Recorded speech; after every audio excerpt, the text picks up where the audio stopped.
Hello and welcome to It's the Best. It's the best. It's the best. It's the best. It's the best. I'm your host, Wes Corwin. And I'm your host, Zach Baker. We're equal parts host. What are we sponsored by today? I'm actually the super host. God, yeah, you're super fucking. Nobody tells me anything. I'm the super host. On my door, it says just regular host.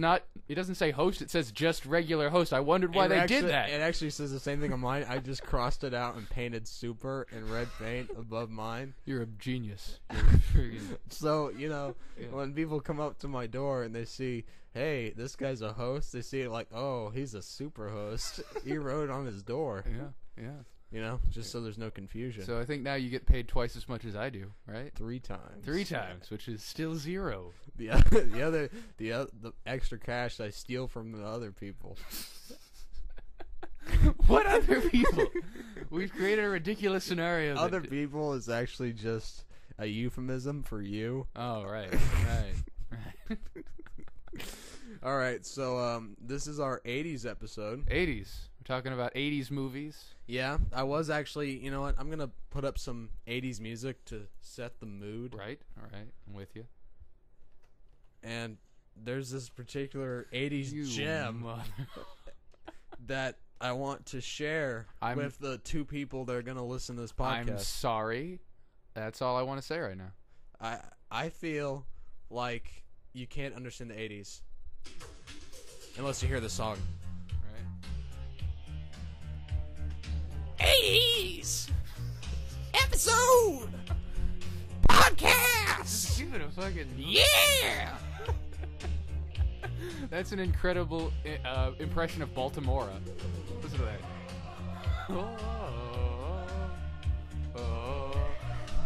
You know what? There are a lot of things I love about the film Teenage Mutant Ninja Turtles 3, but I think this is my favorite part of it. What, you mean?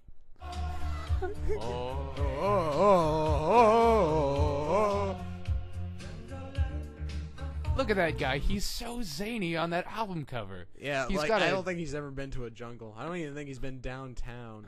But look at that guy. He's just...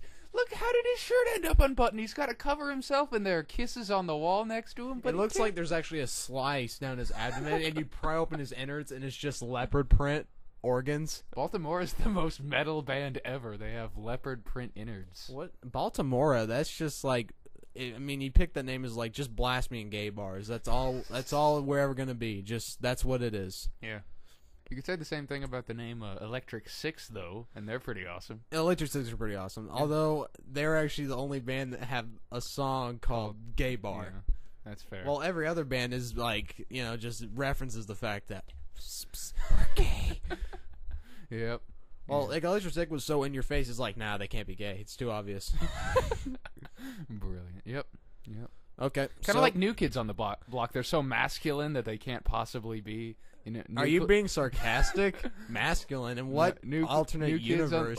Or in excess? In excess? I don't know how a dude can wear a one-sided earring and still be considered straight. Well, if it's one-sided earring and on the same side, that's where his baseball like cap is pointing. Feathers coming out. Yeah, the feathers are necessary for the baseball cap to work as a masculine feature when it's sideways like that.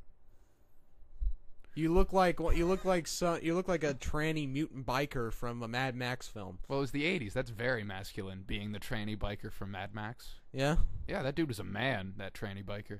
Which one? All 10 of them? Yeah. They were the manliest men in that. It's like in the movie Bloodsport, Just because you can't fight, that doesn't mean you can't get in the All I remember about Bloodsport is that gif of Jean-Claude Van Damme, like, going, ah! And there's, like, that drumming. Like his opponent is like making the drum arms, pumping back and forth.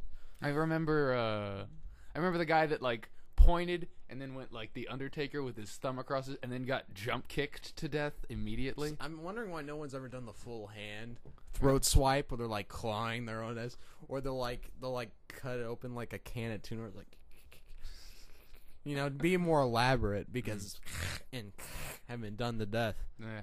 That's true. Or you actually get someone else's hand to swipe it across your neck. Or what if beforehand you like cut off a little neck skin and then actually unveil your throat? Or you cut your throat, then you sew it back up right in front of it. Yeah, there we go. 80s episode talking about the 80s and chest and neck unveiling. 80s episode. I said 90s episode. What 90s episode. No, it's 80s. What about that Saved good. by the Bell, huh? What about that AC Slater? Those are the best things about the 80s. AC Slater? No, I was being sarcastic. Oh, sorry. I'm with you. Did you turn off your sarcasm detector today? No, I was agreeing with you that AC Slater was the best part of the 80s. That was sarcastic. Blowing your mind here. Where am I coming from? I don't understand the opposing side anymore. All right. Anyway, what was the first movie we're going to talk about? Tough Guys Don't Dance. Oh, yes. 80s classic. A gem. Right. If there ever was one. Norman Mailer, based on a novel by Norman Mailer, right? Yes. Yes. And if you know what Norman Mailer is, well, you have Google, and so yeah, do it. Look it up. He won a Pulitzer. You cheap bastard. Yep. Do that stuff. And then he wrote this. Yeah. Immediately afterwards, he's like, "Okay, I'm done. That's time to write Tough Guys Don't Dance." And I think. And he directed the film. Yeah, it was great. It was an amazing.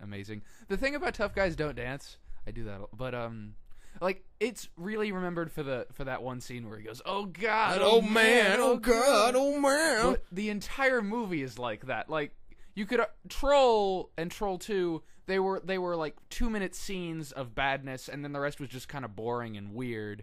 Tough Guys Don't Dance was 90 minutes of hilariously awful acting. I think that it's almost intentional. It's like a film that's trying to be bad, but actually turning out to be good because it's entertaining. It was incredibly entertaining. Like Wings Hauser, who of course some of you might know is a poor man's Jack Nicholson, depending on your opinion. He's just fantastic in this movie because he just like everybody is constantly trying to steal the spotlight with their character, and it leads to the most fantastic scenes ever, where you've got 3 people all working to say the lines the most dramatically. The Ryan O'Neal. It wouldn't be apt to call Wings Hauser's character a corrupt policeman. No, mostly because corrupt would be like a compliment to this guy. This guy just doesn't care. He just drives around. I don't know how he got elected in this film. It doesn't make sense. No. All he does seem to do is do drugs and go around, walk around crime scenes going, "I like to kill homos." And just saying all this weird shit to people. And then somebody responding over me, he's like, "Someday I'm going to be president." And you go in his house, and there was that one scene where, oh yeah, the guy from Barry... who's the main actor who starred in this? Ryan O'Neal. Ryan O'Neal, yeah. From Barry Lyndon. Right. That was the movie I was going to reference. But Ryan O'Neal like goes in this house, and he had in the storyline he had a past relationship with Isabella Rossellini, who's now married to Wings Hauser's character. Mm-hmm. Regency. Alvin Luther Regency. That is a hell of a name, as one other character says. What's his title? Captain or yeah, sheriff. Sheriff. And so he goes inside his house, and there's a picture of Wings Hauser like holding the American flag in Nam and just having this angry face, like roaring at the camera, like "Ah!" and a bayonet in the other hand. And that was the moment I almost cried laughing because I just realized this film does not care. I think they took that picture and they used it as a model for Meet the Feebles, that scene where they go to Vietnam. You know? Yeah. Yeah. Another great film. I don't know if that was in the 80s, though. That might have been the 90s. It was when oh man, now I'm dumb. I'm really dumb. Peter Jackson. It was when Peter Jackson was starting out and not being Lord of the Rings. He was doing weird fun films like Brain Dead and Dead Alive. Yeah. He was doing all his sleazy horror films and comedy films. And Meet the Feebles, I don't care if it's 90s or 80s. I want to talk about it. It was a great film. It was The Frighteners after that really broke him into the mainstream. Before that, it was all just great budget sleaze. Yeah. Yeah, it was. Really creative stuff, too. Anyway, yeah, Tough Guys Don't Dance. The reason it works is that the script is actually not bad, as in it's like nonsensical and, well, it is nonsensical, but not in its dialogue. Its dialogue is well written, but it's just like almost so smart to the point it comes off as stupid. Yeah. That with the overacting of every character. It's kind of like watching... You're just a stereotypical film noir, just being, like everybody's a method actor in it, though. Yeah. It's like they got every method actor there is and shoved them into this basic film noir, and every character overacts its part, becomes some sort of surreal comedy masterpiece. That's pretty on target. A lot of it, a lot of people compliment method actors and how they get into their character, but if everyone on your set is a method actor, it would get exactly like that, where it's intense and everybody's overreading their lines and screaming randomly. It basically becomes a madhouse. Like talking about bleaching their pussy hairs. You haven't met the maniac, okay? I got two sides of me, the enforcer and the maniac. Which one do we have the pleasure of speaking towards? You haven't met the maniac. That's because you got no womb. Actually, let's play that scene. That's on YouTube. Yeah. Let me see.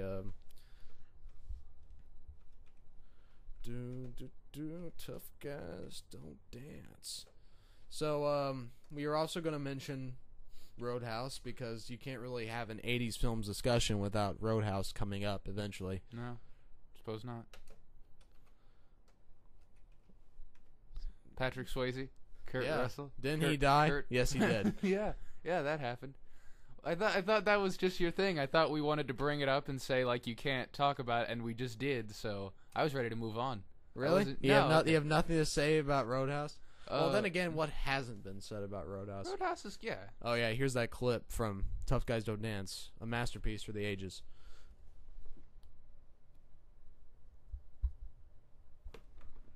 I made you come 16 times in a night. Not one of them was good. That's because you got no womb. Stop it! You got eyes for my woman. I'm gonna take you down. Murder one. How can they not be dying listening to that in the other room?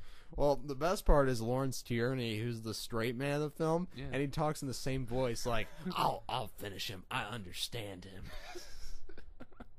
In fact, he says the title of the film like 2 minutes. Yeah, 2 minutes in, he's like, they ask me to dance, and I say, no, tough guys don't dance. He said it in that exact way.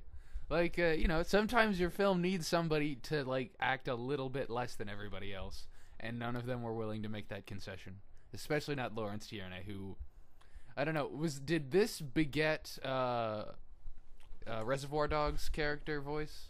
Or did... Probably. Because they're identical. Well, mostly because Lawrence Tierney is Lawrence Tierney. Yeah. Every time. Every time. He's fantastic, though. Yeah, he's good at what he does. Oh, yeah. R.I.P. I just connected. He was in that Star Trek Next Generation episode that won a Peabody. Where they were on the... Any of this? We're talking about 80s stuff? 80s? Is that Star Trek Next Generation? I'm sorry that I'm not a virgin, so I don't know what Star Trek is. No, I know. I know what you're talking about. Yeah. He was just a generic criminal, and he had He had that one, the bumbling foreign sidekick who's right. Yeah. It's interesting how they cast big actors, small roles. Yeah, it's kind of like I was reading this recently about King of the Hill and how it handles its guest stars. We're not even talking about the 80s anymore. How it handles its guest stars. It's okay. We go off track all the time. Yeah. How it handles its guest stars better than The Simpsons, because Simpsons will be like, hey, it's LeBron James, and LeBron James will be like, hey, Homer, I need you to dunk this basketball for me and win my orphanage 10,000, that kind of thing, and it just isn't funny. But King of the Hill is decent enough to have, like, LeBron James and just have him, like, eating watermelon and picking seeds out of his beard and that kind of stuff. Silly, humorous things instead of, like, having him to be put I on would a have pedestal. made a joke about that lemonade-flavored LeBron James lemonade-flavored gum. Remember that? Yeah. Because that's all I knew about LeBron James is like, yeah, isn't he the dude on the lemon-flavored gum? I didn't know shit about basketball at the time. Nailed it. This is the weirdest. We don't. I don't even know how we're gonna get people to listen to this. How many people are randomly gonna Google "Tough Guys Don't Dance"? Well, not many, but the fact we mention it might get some cred among the hipsters, the ones that haven't. Well, then again, Tough Guys Don't Dance, it's like only known for that line. Yeah. It hasn't achieved the Room's cult success where like people's like, oh, this is the funniest good bad movie ever. Tough Guys Don't Dance hasn't been, respected as that quite as much. What do you think is the better good bad movie, The Room or Tough Guys Don't Dance? Tough Guys Don't Dance. Yeah. Because The Room is really just a bunch of 20-minute sex scenes. Yeah. Really silly ones, but it's not. There's very few laugh out loud parts. Yeah, I think that there's actually a lot of quotable lines from Tough Guys Don't Dance. It's the fact that the lines are smart, but they're said stupidly, while the lines in The Room are stupid and they're said stupidly, like every other bad movie. The Room is really just a delicious. It's like a hamburger. It's like a really good hamburger as far as the cuisine of bad films. It's like a really good hamburger. It doesn't do anything different, but it does everything right, and that's why it's like Sir Magnifique of bad movies, because it's just really bad in all the usual ways. But Tough Guys Don't Dance is so bad it actually comes back around and it actually becomes a good film. Yeah. Because of its badness. You're not gonna finish that food metaphor? No. Tough Guys Don't Dance is like if your waiter comes out and serves you a copy of Tough Guys Don't Dance. Yeah, on it's a like plate. you eat the DVD with a side of mustard. It's delicious. And you're like, oh, this is so bad, it's great, and then you just eat the whole thing. Then and you your die. mouth- yeah. Then you die because human beings are not supposed to digest objects like plastic and. The waiter was trying to recommend a good movie for you. Why'd you eat the Polyester. DVD, you moron? You friggin' Neanderthal. Drink CD cleaner. This DVD isn't playing in my stomach. The acid must be ruining it. And then you just throw in a bunch of DVD cleaner. Out of all the 80s films you've ever seen, which one would you actually like to see get remade? Oh man, that's a tough one because I don't know. I'm kind of against remakes. There's one film that, well, there's a couple of 80s films that were good but could have been better given the modern technology. Time Cop. Yeah, Time Cop could have, but I don't know. I thought that was early 90s, not late 80s. No, that's actually a good question. I'm not going to look that up. I don't care that much. It's Time Cop. Yeah. Also, I would have actually liked to see the first Neverending Story remade. Oh, yeah.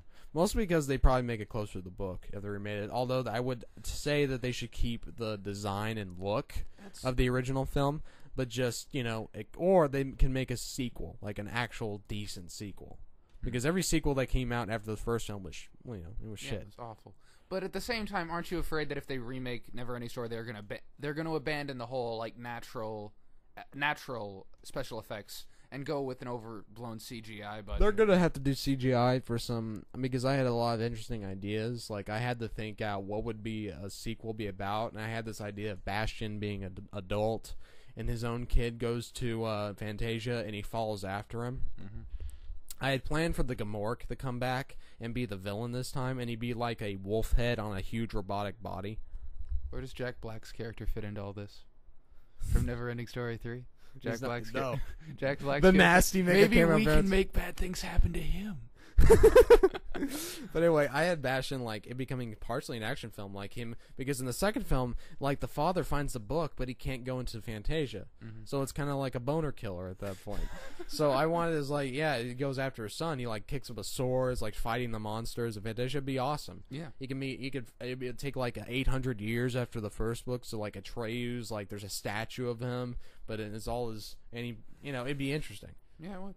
Yeah, it'd be pretty cool. It'd be interesting to see how the whole land changed, and you could extend upon the themes of the first book to include, growing up and the loss of imagination or innocence, stuff like that. Yeah, that'd be interesting. Cause it'd be like when a parent hands off a book to a kid that they've that would be an interesting parallel. Like in the Neverending Story, that was a book that Bastion discovered, and the dad just couldn't get into it. In the second generation, the dad would be handing off the book to his kid, and he'd be re-experiencing how his son experiences the characters through him, and he'd be interpreting it all these different ways, and one of them would be like a character that he remembers nostalgically. The kid would just be like, that's a cool statue, and that would be, I think that's interesting. You just shutting me down? Is that it? No. Just let me No. That's I still like Neverending Story because of all the films that came out around that time. It's still one of the darkest, and still one of the ones that holds up the best out of all the 80s fantasy films, next to the original Conan the Barbarian movie. Right. And a couple others. Did you ever see Enemy Mine with Dennis Quaid? No, I haven't seen Enemy. I've heard of it. I haven't seen it. It was by the same director, I think. It was Dennis Quaid, and he's it's a science fiction film, and it's a war between human beings and these reptilian creatures. And Dennis Quaid's character and one of the soldiers from this reptilian race crash on this planet, and to survive, they have to work together. Huh. Until eventually, really weird, because a black dude played the lizard guy, Right. and it turns out that their race, the males get pregnant or something, and so when he dies, so Dennis Quaid takes care of his kid. Huh. decides to take raise the kid himself. So it's really kind of Enemy Mine, yeah. Yeah, it wasn't bad. It was Yeah. pretty good. I would consider it a gem, though it's considered a man movie by most people. Is that William Shatner was in that one, right? That's the scene where he No. fights the lizard man and he's this dressed isn't. up like Star Trek. Oh, Dun, dun, dun, dun, dun, dun, dun, dun, dun, dun. Yeah, yeah, the action scenes were so great in the original Star Trek. yeah, it was amazing. It just involved people like, ever seen that move where somebody weaves their fingers together? Axe handle. Yeah, that doesn't seem like that would actually work. That seemed like that would be less punishing, not more. Hey man, don't talk. Jerry the King Lawler did that move all the time. This is professional wrestling is faker Don't you do it. than religion. Hey, Mick Foley, man. Okay, Cactus Jack, Japanese death matches. Okay. And Bigfoot. I'm gonna get. I'm just kidding. You- Bigfoot's real. It's the best. It's the best show. It's best. It's the best. Oh yeah, we were also going to talk about the Wraith The Wraith. with Charlie Sheen. Yeah. Did you see that? I haven't seen that. You haven't seen any of these movies. What do you say? I saw the first two movies. I've just been shooting 50% like you did. Well, The Wraith stars Charlie Sheen. The plot is a supernatural revenge flick. Mm-hmm. Charlie Sheen. Well, he's not Charlie Sheen in the beginning of the film. It's another actor who's him and his younger brother run this auto shop out in the middle of this desert town. It might be in California, I don't know. And this biker gang murders him after a race and all that. And he had a girlfriend. The girlfriend's distraught, and the girlfriend starts dating the leader of the biker gang. It's among that because she had no choice. They threatened her or something. And then the stranger shows up, played by Charlie Sheen, and it plays out like a High Plains Drifters scenario. There's a mysterious figure in a suit and motorcycle helmet driving this weird car, starts killing all the members of the biker gang, and eventually they figure out that the Charlie Sheen character is actually the older brother they murdered, but he came back somehow, and he has all these powers. So it's like Grease. Does it finish with a car race? Well, yeah, it does. He eventually kills all the members of the gang. He takes the girl, and he gives the car to his younger brother. Oh. And the younger brother doesn't realize it's his brother up until the last moment. And he's yelling his name, and he's riding off with the girl on a motorcycle. So the guy who was gonna take the car gives it to somebody else, and then they drive. So it's exactly like Grease. I don't know what you're talking about. I do not see the Grease connection here. What are you talking about? We're talking about a girl being with a guy and them not being able to be together for reasons. Well, he dies. Yeah, like John Travolta in Grease. John Travolta didn't die in Grease. Well, then how do you explain Grease 2, where he's not there at all? Well, neither is she. They're gone.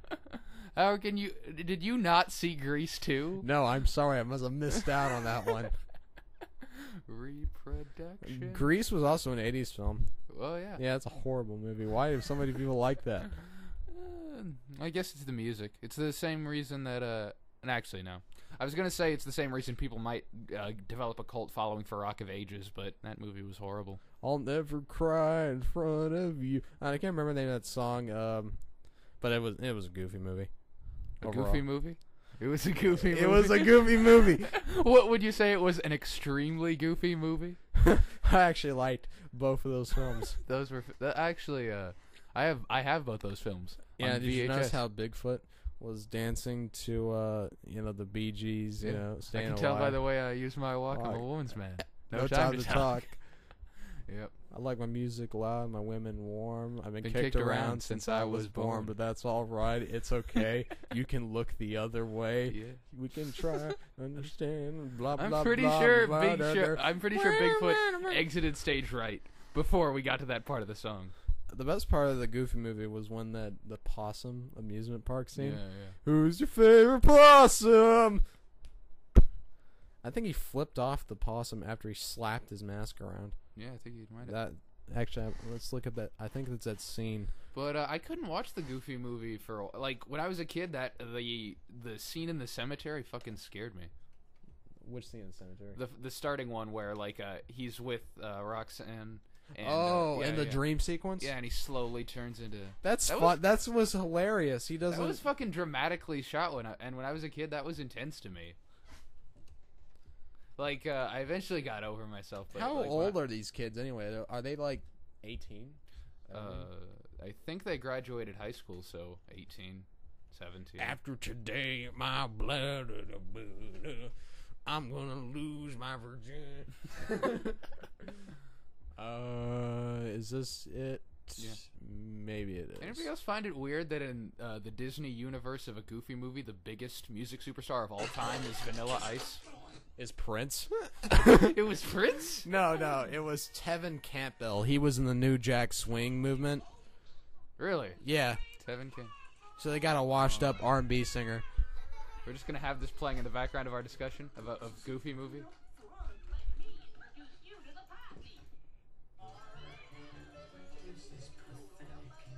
Yeah.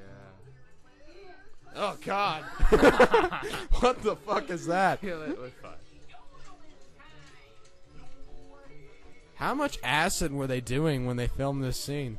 You could say the same thing about another 80s movie, Raggedy Ann and Raggedy Andy's Musical Adventure.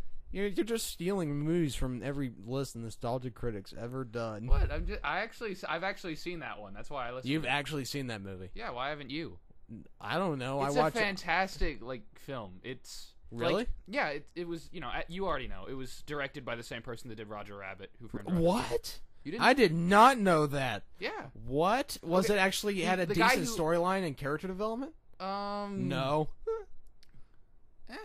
The thing about it is, it's so fantastically animated. They put so much effort into every little thing that you kind of let some of that stuff go. Some of it is developed, and some characters you meet are actually interesting. But it is mostly a kids' film, and it's the most effort was instead of put into the story. Did you like it? Yeah, I loved it. What would you get at 1 out of 10?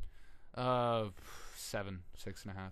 Which Really? is better than I'd give most films. I honestly would give Dark Knight Rises, after watching it again, 7. So what gets a 10 from West Corwin? 10? Goodness. I'd have to go Troll 2 on that one. Troll 2. It was such a complete film. It was. No, it's actually. I want a sincere answer. You God want a damn sincere it! answer. Sincere answer. Jeez. I'm gonna say Tank Girl then. Now you're fucking with me. Okay. Kangaroos. Wait, I wasn't fucking you. I wasn't fucking with you with Troll 2. Tank Girls crosses the line. That one crosses the line. What's next? Warriors of Virtue. Warriors of Virtue. You read my mind. I want to. Let's go to town where there's kangaroos with weapons. You know, the concept sounds awesome. Yeah. If not, they had the villain was the same villain from Equilibrium, except he had long hair and yelled out quotes from Looney Tunes. Oh yeah. Wait, are we still talking about Tank Girl? They're the same movie. Yeah. What are we arguing about? Hey. One of those kangaroos was voiced by Ice-T in one of those movies. That was Tank Girl. That was Tank Girl. And Malcolm McDowell. Yeah, for some reason the kangaroo people in that were all black. Yeah, which is kind of racist. I don't get that. Why would you make black people kangaroos? It's just they're not even from Australia. Huh? That's messed up. They didn't even get Aborigine actors to play the kangaroo. Not people. even a little bit. That would have made sense on a comic book fantasy level. You know, evolution. We dropped the bomb. They were close to some kangaroos. What the fuck happened? Let me actually. Ice-T was never been to Australia. How did he become a kangaroo man? I would believe Ice-T has never been. I would believe Ice-T has never been to, possibly even heard of Australia. But legitimately a movie. Australia? What the fuck's Australia, man? The fuck you playing, dog? I would say a movie I'd legitimately rate 10 out of 10 would be Dogville. Dogville? Dogville. I enjoyed Dogville. With Nicole Kidman? Yeah. Did she get raped in that movie? Yes. Yeah. Now we know what Wes likes. It totally pays off, though, because at the end she murders everyone in the town. I've never seen this movie. Horribly. It is. What's the storyline? What's this movie about? Dogville, directed by a Scandinavian gentleman. I feel bad. Okay, in the YouTube description, I'm going to put the director's name. Oh, I know the actor. It's the same guy who did Antichrist. What's his name? Damn it. I'll look that up. Yeah, Dogville. Well, anyway, tell me what the film's about. Okay, so in Dogville, Paul Bettany is this guy he wants to make a point with his life. He's confused. And so this woman comes into this town where everybody doesn't interact. They're all just everybody's equal. Nobody really interacts with each other too much. And so they all have about the same amount of power. This new woman Nicole Kidman comes in and she's obviously in trouble, and this is the first time that anybody in the town has any sort of power, and they all think they're good people. But over the course of the film, they all take horrible advantage over her. They do things like rape her out of guilt, and then they the kids start throwing things at her. The women all shame beat her, and it's a horrible for the Lars Van Trier. Lars Van Trier. Trier. I don't know. But here, the thing about the movie, I don't want to spoil it, but 2 hours and 45 minutes in, I would have rated it 1 out of 10 because it's torture porn and it's horrible. But the last 15 minutes, she just takes such a complete. The story takes such a complete turn that I don't want to spoil because legitimately, I'd rate Dogville 10 out of 10. That it fixes the whole thing and you're just uplifted. And the thing, Lars von Trier is such a troll that's the entire point of the movie. The entire thing is a Jesus picture where she's just put under this intense, horrible pressure, put under the worst torture a human can imagine. And at the end of the movie, instead of forgiving everybody, she says "fuck him," and you feel great when she does it. And she actually kills how many people? She orders people come to help her. And she orders 20 people shot and their children and everyone. Holy and the dog. It was metal. No, the dog gets to live. I remember that. I need to see this movie now. Seriously, it's such a cool after the podcast we should watch it. Yeah, for the longest time it was on YouTube and it was fantastic, and now every once in a while I'll Google it and we can probably watch it off Netflix. Yeah. Okay, anyway. It's a fantastic flick. I would give The Dark Knight actually an 8. Yeah. I thought it was solid for what it was. It went above average for a superhero film. Dark Knight or Dark Knight Rises? Rises. Yeah. Dark Knight, that's also gets an 8 for me. I would give Dark Knight. Actually, I would give Rises a 7, Dark Knight an 8. I would agree with. It's 2 8s for me. 7.5 for the first film, or an 8. I might change my mind later because I rewatched the movie, and I found that it is a lot stronger than people originally gave it credit for. Yeah. The only thing I think is weak is the fact that they cast Tom Cruise's wife. I thought that was a misstep, but also it was a misstep to cast Maggie Gyllenhaal in a replacement role because that's something I wanted to tell you for the longest time. Do you remember that part where Talia picks up the picture of Maggie Gyllenhaal and is like, "Who's this?" And Bruce is like, "That's nobody." I would love it if her hand traveled one down to Katie Holmes and was like, "Who's this?" Also nobody. Or went even further. Yeah. And it's a picture of Christian Bale's mother and sister. Who are these? Nobody. That's fantastic. But one more down, the guy who fucked up the lights on Terminator Salvation, and a tear runs down his eye. Nobody. Yeah. What the fuck are you doing? What the fuck is your problem? No, we'll go again. Kick your ass right now. But anyway, films that I'd give it 10. One of my favorites is this Japanese gangster film called Sonatine. And it's a kind of an interesting film. It's not like most gangster films. It's not action oriented. Really, it's not much. If you watch it initially, not much happens. Mm-hmm. It's basically about these this yakuza unit led by a main character, and they get called out to settle some gang dispute in another city. They go there and they find that there is no dispute, so they realize the setup. And that the members of the organization want to kill them off for the position, for whatever, to make some room. So basically, immediately people start trying to kill them. And the rest of the time they just spend on the beach doing nothing, just playing frisbee, making cardboard sumo wrestling suits and playing on the beach. Just all this really poignant stuff. And when you see the way these guys act, you kind of get an understand. It's kind of a film that unravels the mobster romanticization. They'll when they're in a firefight, they won't duck for cover. They just stand and start shooting.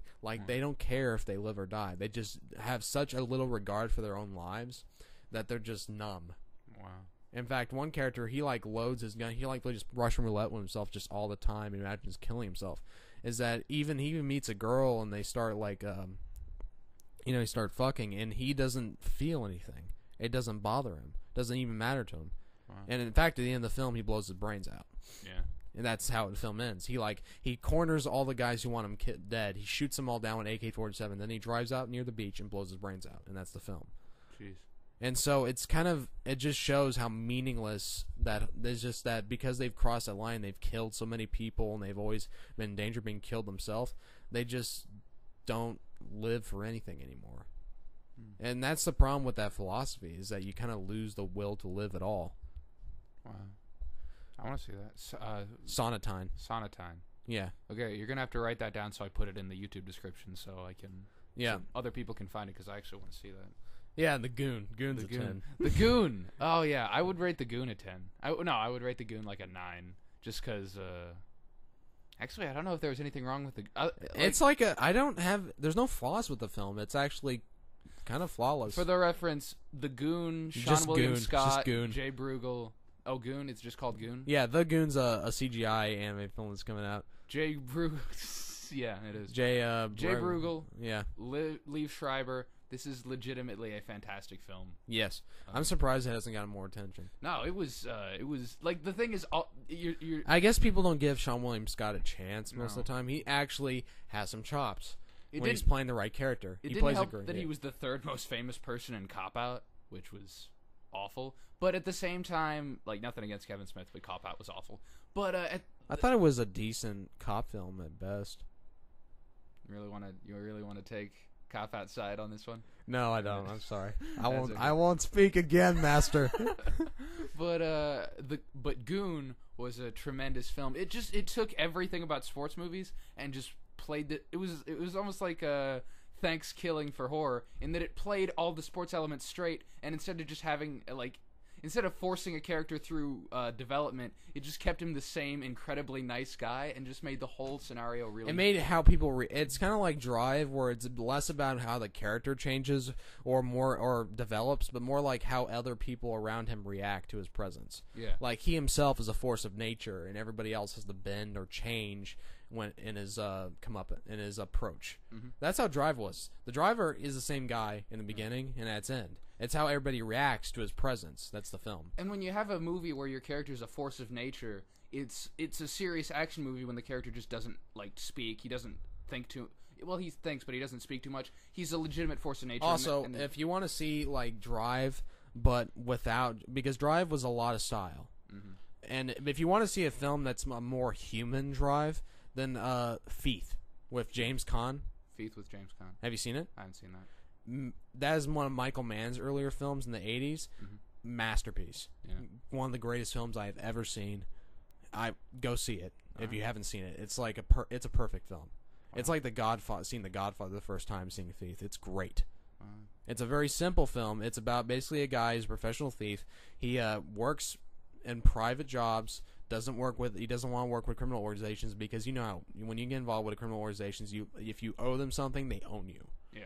So until he gets this offer from a crime boss that he's really skeptical towards at first, but the crime boss, assures him that it's one-time job only, a really tough one, going to pay him like a couple million for it, and he can use it to retire and finally, because he's had a rough life up to this point. Yeah. Went in jail, did some time, tried to start a business, tried to find some meaning in his life, and this is finally his way out.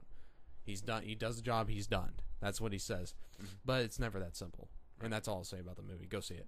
Yeah. Besides that, yeah, I'm still stoked for VHS, and we need to get back talking about 80s films because we wandered off. When did Shotgun Jones come out? It was probably the 80s or the early 90s. Let me check out. I wish I wasn't a cop, so I could hate cops. What about me? That doesn't count. I'm your partner. Wait. I don't even get that line right. No! We screwed it up. Oh, thanks for Wikipediaing Shotgun. Don't even click disambiguation. Oh yeah, what about one of those cult high school films like Heathers or what was that film with that chick from the Goonies? Oh, about that kid who was obsessed with insects and he joined the football team in order to get acceptance and he got his ass beat. Wasn't that Warriors of Virtue? No, that wasn't Warriors of Virtue. That sounded like Warriors of Virtue where he gets beat up by did this come out in 1914? No, and it wasn't a short Western film directed by Colin Campbell. Okay, I need to look up this film now. I've seen this film. It's a good movie. It's one of those kind of high school. Wait, it was directed by Richard Donner? Yeah. I didn't know that. You didn't know that The Goonies is directed by Richard Donner? No, I just knew Superman 1 and Superman 2. Oh, this movie came out in the 80s too, 1985. Oh. Goonies, still a good film. Still holds up. Still a fantastic. I've never seen a real film that... There's many films that that idolize it, but I've never seen a kids-oriented adventure film. Yeah. even Super 8 was still more E.T. than the Goonies. It's true. They could, I mean, kids that curse, get in actual danger. That's good. That's a good setup. I can tell you that as a kid who grew up loving how 80s films looked and how, like, you know, before, like, the image was processed really clean. Like, you know that look an 80s and 70s film has? Almost like a scientific documentary or something that you watched in science class? I loved that look, and the Goonies is what made me love it, just because it looks so interesting. And Lucas. Lucas? That's the name of the film. 1986. Starred Corey Haim. Oh, yeah. Yeah, Charlie Sheen was in it too. Basically, he's a kid. He's a you know, an outcast. He falls in love with this girl. The girl ends up getting a relationship with his friend, who's Charlie Sheen, who's on the football team. So he gets butt hurt, so he decides to join the football team to get acceptance. Warriors Gets of his Virtue? ass beat. No, this is not Warriors of Virtue. At no point does he have a black friend, and they do that weird high five thing, and then he tries to walk across a plank in some sewer, falls in, and gets sucked into a world where everybody's Asian or white, and there's kangaroo people. Okay. I'm sorry. And for some reason, there's a Triceratops dude who they never explain. You're so offended. Just explain how this isn't Warriors of Virtue already. You know, it was directed by the same guy who directed Freddy vs. Jason. Really? Yes. Lucas's or Warriors of Virtue? Warriors of Virtue. Ah. All right. To clarify, Warriors of Virtue also was directed by the guy who directed Freddy vs. Jason. Ronnie Yu. I think Ronnie his name is. Yu. All right. Actually, let's look it up.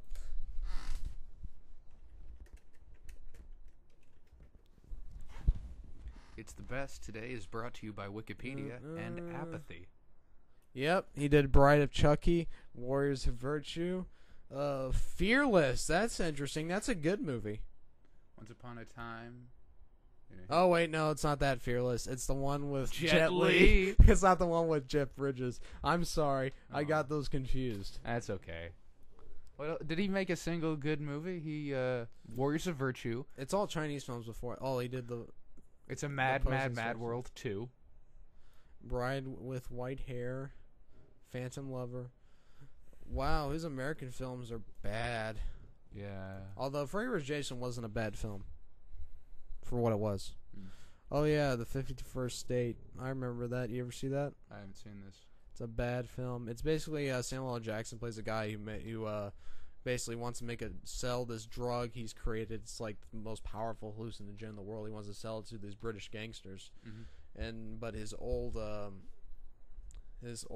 California mobster who he left in order to get this deal wants him dead. So he teams up with this Irish thug who used to date the assassin that wants. It's a stupid movie. Don't watch it. Don't watch it. The best scene is when Samuel L. Jackson beats up several people with a golf club. Is that like that scene in Oh Brother Where Art Thou where John Goodman beats up, those two guys? Well, actually, Tim Blake Nelson and George Clooney. Hold on, with a there's variety actually of one tools. scene from this film that's hilarious. Is when his friend, the white Irish guy, goes into a bar filled with all these rugby fans, and he just trolls the hell out of them, like punches all of them, and just runs out, and they're all chasing him. Yeah. Hold on, let me. Why does you just keep coming up? Don't say that too close. Well, actually, say it however you want. Okay.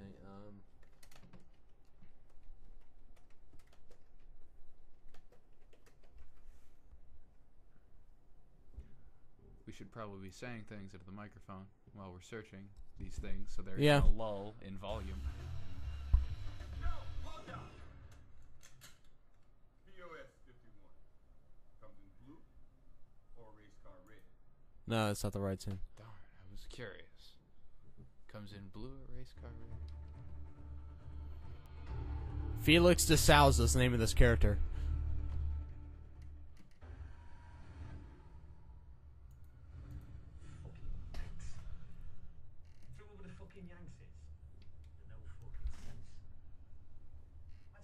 In Los Angeles actually asked me whether I learned English. English, fuck! You have a problem with America, Felix? Oh, yeah. I get one great big fat swollen fucking have a problem with America, twat. Listen to this, I'm in fucking Florida, right? This southern prat comes up and he's like, hey, England's small. You must know that John fucking Smith guy, right? Fucking Smith. I'm like, oh yeah, mate, that's right, John Smith, yeah, I do know him, but He doesn't come from England, mate. No, he comes from fucking Princeville, USA. And answer the fucking phone or what? Felix, listen. This is a totally new chemical. Once we have a formula, we can make this stuff in the kitchen. You don't even need two rounds. Look, you see that? Manchester United versus Liverpool, and that's tomorrow. Blokes are shagging the fucking mothers-in-law to get a ticket for that, and I'm getting two from Mr. Durant. So unless you can shite out a couple of tickets on the spot, I suggest you shut the fuck up. But this is a unique window of opportunity for you. We are talking telephone numbers. I love to take care of it. It's getting on me fucking tits. We're gonna be late, boss. Fuck the yank. Let him wait. When you walk through a storm, hold your head up high. He's for Liverpool. The Manchester team fans are filling up this pub, and he just walks in there.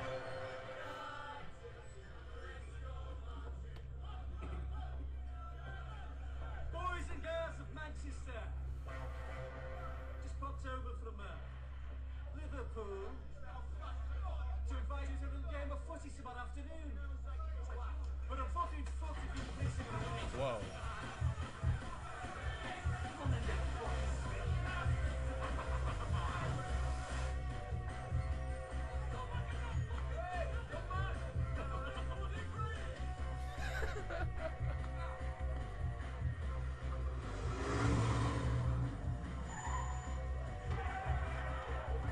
Where the fuck have you been? Just round the block. Guys, quick!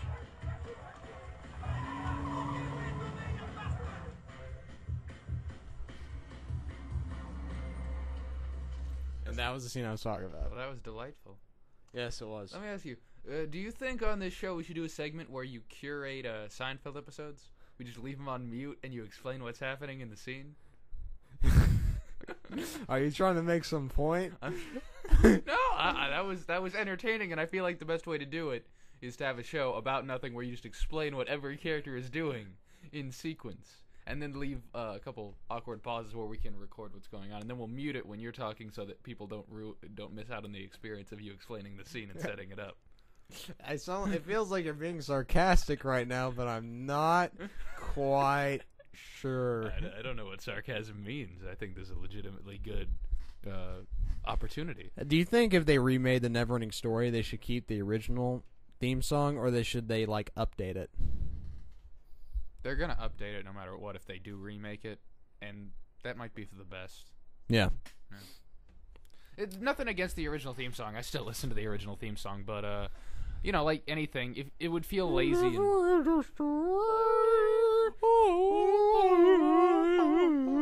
But anyway, so it's recently in popular culture, there's a lot of 80s homage in the style and the sound. It's 80s. The 80s pop sounds come back in a way. Most present recently, I think, in Drive was incredibly influenced by 80s film. Yeah, there's a lot of electronic groups that have 80s influence. Mm-hmm. There were features. There was also a lot of dream pop in the soundtrack. I guess. I guess it filled that style. But there also was a lot of Steve McQueen stuff going on there. And the thing, for some reason, it's not just like we don't romanticize 80s band. Well, we do, but at the same time, just the sound causes a resurgence in people's interest. Like how so many people love Robot Unicorn Attack because of that Erasure song. Yeah. Want to be with you and make believe with you and live in harmony. Billie Jean's not. I'm sorry. Yeah, I got you. Anyway, but the point there is that in our society there is definitely a newfound love of 80s culture, and I find it interesting how much of it, like, it's not even a resurgence. Some stuff in the 80s that wasn't that popular, there's this new theme of like lost 80s hits where one gets lost in the shuffle and then resurges today as a new found interest. Remixes and that kind of stuff. remixes. You know what? I'm sorry. I got nervous when you dropped the mic and started yawning, and I was like, "Man, I'm just gonna let Wes it's carry Wes's on. Time. It's Wes' time to carry the show. I'm done. Yeah. That was all I got left was that clip, and me just watching it and putting the mic next to the speaker. That was all I had left. Yeah. Well, we're currently at the 50-minute mark. Really? Yeah, we've done. Some pretty people well. have commented that we've gone on too long. Yeah. Have you? There was like the only comment we got on the last one was, "This is too long." It's How long? pretty good, but What a podcast you listen to 10 minutes? What the There hell? is a podcast called the 10-Minute Podcast. Really? Yeah. What do they talk about? It's Will Sasso, the boyfriend. Oh, I have heard of that. Yeah. It's pretty good, actually. I wish the Three Stooges was 10 minutes. Boom! Take that, Will Sasso, wherever you are. That would have been a trail. That would have been pretty much the trailer with like some extra footage. For some reason, I think, like, Will Sasso is genuinely funny. I just think he's constantly, like, when people make fun of him, he looks over his shoulder like this wherever he is, and is dressed up like Stone Cold Steve Austin. It has to be that I don't know. Maybe it's the writers. Maybe it was producers. Something messed up that the Three Stooges. It could have been good. It could. It would probably. I don't know if it could have been pulled off perfectly, but it would have been probably a lot better if they had just given the material to the actors. Because the actors I heard were all fans of it. Oh yeah, they're all. And I doubt it was their idea to, hey, let's put Snooki in this. Yeah, I don't think they were. How bad was? I didn't even look at any of the bad reviews. It didn't even get mentioned. How bad was it? It was pretty bad. Have you seen it? I've seen it. Yeah. You watched it? Yeah, I did. How was it? I tried to repress it, and then you brought it up. When did you watch it? In theaters or in DVD? Theaters. You saw it in theaters. I'm crushed. Why? Look, man, don't talk to a trauma victim like this. Just let me live my life. Trigger warning. What the fuck happened? Yeah, what? Yeah. What? Why did Look, if you want to know why it's not funny to see anything with a Jersey Shore cast member, you should YouTube Donald Trump roast and the situation. Christ. If you want to see somebody bomb as hard as you can possibly bomb. Yeah. Oh, you're talking about Mike. Yeah. The situation. He wasn't that bad, dude. If you saw the video, you'd know he was pretty bad. Wasn't that bad. First of all, he was doing material that someone else wrote. And second of all, he bombed with, like, the best material a Comedy Central writer could write. Wait, he bombed? Yeah. I thought people were, like, clapping and laughing, though, when he went up. Are you serious? But he was, Are you but he was serious? so Are good. you serious? Just like my favorite Bro, comedian, are you serious? Dane Cook. Are you serious, bro? And Carlos Mencia. Menstelia? And Jeff Dunham. My favorite comedians. Jeff Dunham. He has a bit where he just says his name for 30 seconds. Yes, because it's either that or he says something racist about people from the Middle East, or he says how the weather sucks, or every other middle class safe as shit white people jokes. The only difference is he's got a hand up a puppet's ass. That's the only difference between his and every hack. But let me ask you: did you ever see the first episode of his TV show? No, I saw a clip of it and it was so unfunny it made my head hurt. I did. I saw the full episode. Wasn't there just one episode that was canceled because no one watched it? I only watched the one episode because I was ready for it to be canceled after I saw it. That bad? It was pretty bad. Yeah, figured because he's not funny. Yeah, it's fair. It's fair. He's I mean, if you look at another public comedian like Otto and George, they're funny. Yeah. You know, like Otto and George, you'll say something like, New Jersey, where a fart is refreshing, or you shoot an arrow into the air and it sticks. That's pretty good. They're actually pretty fucking funny, but Jeff Dunham is just kind of... I feel like some brain cells have burned up and that my brain is forever scarred by watching it. Really? Like, I can't watch. It's kind of like being raped, that you'll just, like, see, like, little things. You'll be reminded, oh, I saw Jeff Dunham a little while ago. I'd like to apologize to everyone listening because my co-host just compared being raped to listening to Jeff Dunham. I'd like to apologize to everyone who knows the trauma of listening to Jeff Dunham. That's horrible that you just said that. I'm sorry. No, Jeff Dunham is on a whole nother level of horrible. You rape victims need to man the fuck up. I'm not. But seriously, I apologize. I'm really sorry, but it really is that bad. Yeah, it's pretty bad. Yes. Pretty bad. Yes, it is. Yeah. Yeah. Are we at an hour? We are currently at 55 minutes. Maybe we should stop here or just make this a short one. Yeah, Because that's we fine. talked as little about 80s movies as possible. Yeah. Do we want to close with anything about the 80s and then end it?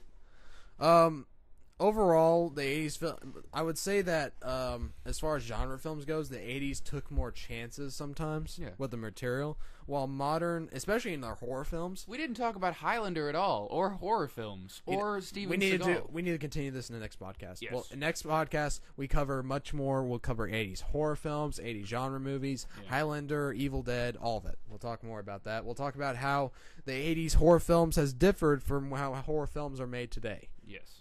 In positive and negative ways. Positive and negative. We'll talk about the better horror films today, like, wait, or do we want to save our horror stuff for Halloween, or? Well, you can talk about 80s horror films. We can talk about horror films in general on Halloween. Yeah. All right, so I feel good about this. This is a good start. We can talk about Star Wars, can talk about Indiana Jones. Do too many people talk about those things to bring them up on an 80s? We could mention them, but I don't think we should focus a whole podcast on them. Yeah. Anyway, we'll So do continue. you want to hit our closing song? You want to hit the Guile theme there? You want to hit that button where you talk about? Yeah. All right. You've been watching It's the Best podcast. Did you learn anything today? I learned that rape is a horrible thing, especially when it's in the form of terrible puppet comedians. That's exactly what I learned. Thank you very much for listening. Tune in next time to It's the Best. It's the best. It's the best. It's the best.